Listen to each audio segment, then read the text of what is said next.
The Chevrolet Corvette, an emblem of American automotive prowess, a symbol of speed and power, and a testament to the relentless pursuit of performance. Today, we dive deep into the history of this iconic car, tracing its journey from a mocked underdog to an American legend. But before we begin delving into the story behind this timeless legend, don't forget to hit like and subscribe for more captivating automotive tales. The year was 1953. America was in the throes of post-war prosperity, and General Motors, the nation's automotive titan, was at the forefront of this boom. Amidst their vast lineup of family cars, a void existed. The European sports car, a symbol of luxury and performance, was conspicuously absent from American roads. Europe, with its Ferraris, Porsches, and Jaguars, were setting the gold standard for sports cars. But was America ready to challenge this dominance? Enter Harley J. Earl, GM's visionary chief designer.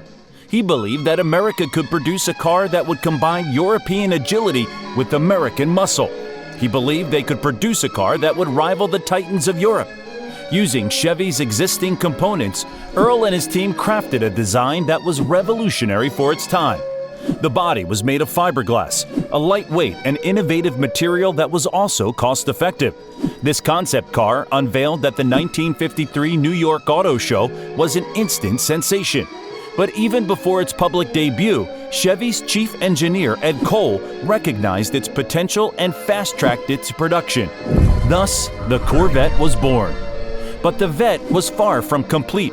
GM, although capable as it was at the time, was missing one person on their team who would add the finishing touches to their grand vision: Zora Arkus Duntov, a passionate engineer who possessed an unrivaled understanding of car mechanics. Zora Arkus Duntov, an Eastern European immigrant with an insatiable passion for speed, joined GM and quickly became instrumental in the Corvette's evolution. From his early days racing in Europe to his engineering studies in Berlin, Zora was a man whose life was intertwined with automobiles. His passion for speed was not just a hobby, it was an obsession. He even competed at the grueling 24 of Le Mans 4 times, where he even managed to set multiple records and take class wins in 1954 and 1955. When he joined General Motors in the early 1950s, it wasn't just another job for Zora, it was a mission. He saw the potential in the Corvette, a car that, at the time, was struggling to find its identity. While the design was revolutionary, the performance didn't match up to its European counterparts. Zora believed he could change that. His first major contribution was advocating for the inclusion of a V8 engine in the Corvette, a decision that would prove pivotal in the car's evolution. But his influence didn't stop there. He was instrumental in introducing advanced suspension systems, pioneering the use of 4-wheel disc brakes, and pushing for the development of the Corvette's first independent rear suspension. Zora's vision for the Corvette was clear. He wanted it to be the best, not just in America, but in the world. Best of the best of the best, sir. His expertise in engineering, combined with his hands-on approach to testing, often personally driving Corvettes at high speeds on test tracks, made him an invaluable asset to GM. It was this dedication, coupled with his relentless pursuit of perfection, that would earn him the title, the father of the Corvette. It was perfect. Perfect. Under his guidance, the Corvette underwent transformative changes. Each generation was a reflection of Zora's philosophy. A car that was not only visually appealing, but also a powerhouse on the road. However, the early days were not without challenges. Challenge accepted. The initial Corvettes, while visually stunning, lacked the performance to back up their looks. When the Corvette first hit the market, it faced a wave of skepticism from critics. Its aesthetics promised much, but initial performance figures didn't quite match up, leading to lukewarm sales. However, Chevrolet saw potential where others saw flaws. We'll change the game. In a game-changing move in 1955, they swapped the inline-6 engine for a powerful V8, infusing the Corvette with the performance it had previously lacked. This wasn't just an upgrade, it was a metamorphosis. The Corvette's prowess on the racetrack soon silenced critics, and its sales began to climb. This shift marked the beginning of the Corvette's journey from an ambitious experiment to an American automotive icon. The C2 in 1963, named the Stingray with its split rear window and sleek design, set sales records. The C3, introduced in 1968, became the best-selling Corvette, while the C4 in 1984 teased the idea of a mid-engine layout. Special models like the ZR1 and Z06, with engines designed in collaboration with Lotus and boat manufacturer Mercury Marine, showcased the Corvette's potential on the global stage. But let's not just focus on looks. The Stingray was a beast when it came to performance. It had better suspension and a more powerful engine lineup, which helped it break sales records. And that's how the Corvette solidified its position as America's ultimate sports car. By 1964, the C2 Corvette had become such a success that it was crowned America's first supercar. The late 1960s witnessed the arrival of the C3 Corvette. Introduced in 1968, this beauty rocked a curvaceous body, reminiscent of the Coke bottle design that was all the rage back then. It had killer aerodynamics and powerful engine options, making it a favorite among enthusiasts. The C3 went through some refinements during its production run, which stretched until 1982 and ended up becoming the best-selling Corvette of all time.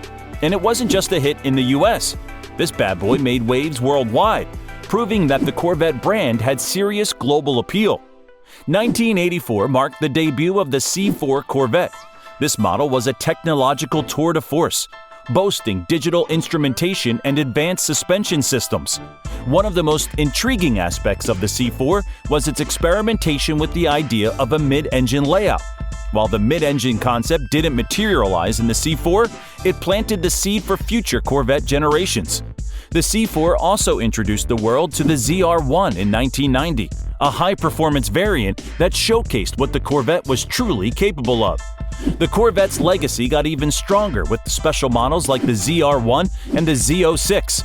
The ZR1, developed with British sports car maker Lotus, was an absolute powerhouse. Its LT5 engine, a 32-valve V8, was a departure from the typical Corvette engines and was built in partnership with boat manufacturer Mercury Marine. On the other hand, the Z06 was all about track performance, packed with enhanced features that showcased the Corvette's dominance on racetracks worldwide.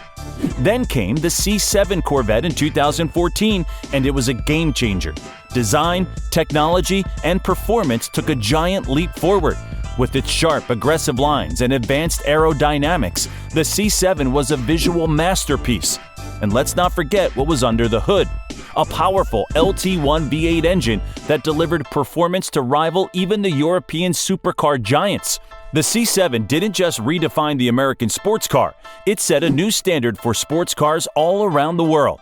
And soon enough, the Corvette would finally embrace its final and ultimate form, the one Zora had envisioned since he joined Chevy. The mid-engine C8 would bring with it a new era of performance and cement the Corvette's position as America's greatest sports car. At first glance, the C8 is a departure from its predecessors. Its design is bolder, more aggressive, but the most significant change? The engine has moved. For the first time in Corvette history, the engine sits behind the driver, a mid-engine layout that brings the Corvette into the realm of European supercars. This isn't just any engine. It's a 6.2-liter LT2 V8 capable of producing 490 horsepower and 465 pound-feet of torque.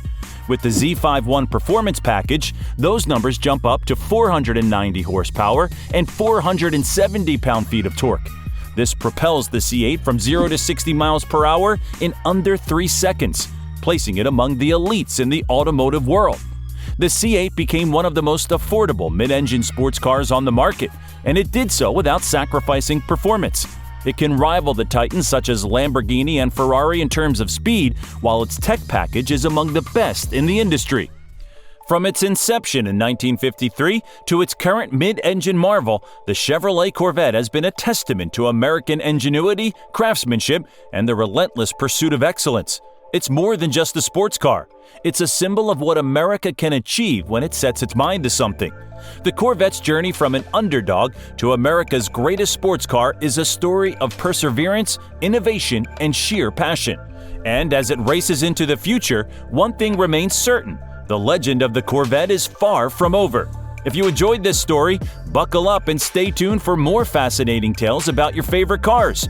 Don't forget to hit that like button and subscribe for a joyride through the world of automotive history. Thanks for watching, and see you soon.